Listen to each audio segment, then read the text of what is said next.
Bonjour à tous et à toutes. Je suis ravie de vous annoncer que mon deuxième article scientifique a été publié la semaine dernière dans une revue à comité de lecture qui s'appelle Frontiers in Psychology. C'est une revue Open Science, donc vous pouvez accéder directement à l'article gratuitement.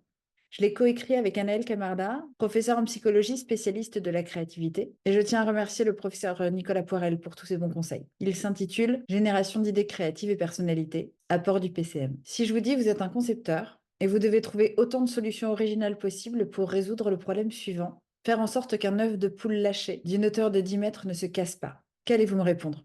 Au travers de cette tâche, j'interroge votre capacité à trouver de nombreuses solutions originales, différentes à un problème donné que vous n'avez probablement jamais rencontré dans votre vie. C'est ce qu'on appelle en psychologie cognitive la génération d'idées créatives. Ce processus cognitif est connu depuis longtemps et très étudié dans la littérature scientifique. Cependant, c'est la première fois qu'il l'est par le prisme de PCM. Pour ce faire, j'ai interrogé 102 personnes qui avaient passé le questionnaire PCM. J'ai recueilli toutes les réponses des participants que j'ai cotées une à une en fonction d'une grille critériée. La plupart du temps, les personnes ont tendance à donner des réponses qui s'intègrent dans trois catégories. Amortir le choc en utilisant un matelas par exemple, protéger l'œuf en utilisant un coton, ou ralentir la chute en l'accrochant à un parachute. Ces trois catégories s'intègrent dans le champ de fixation.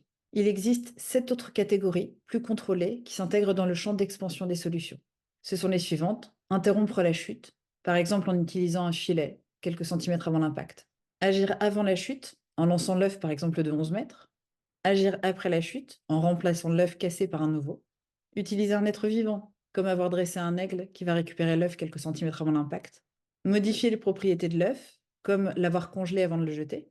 Utiliser les propriétés naturelles de l'œuf, par exemple le lancer sur son axe le plus fort.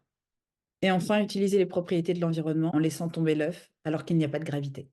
Anaël, Camarda et moi avons analysé chacune des réponses des participants. Nous les avons cotées, puis nous les avons mises en commun et enfin validées. C'est ce qu'on appelle la fidélité interjuge. Ensuite, nous avons fait des statistiques pour faire du lien entre les réponses des participants et leur profil PCM.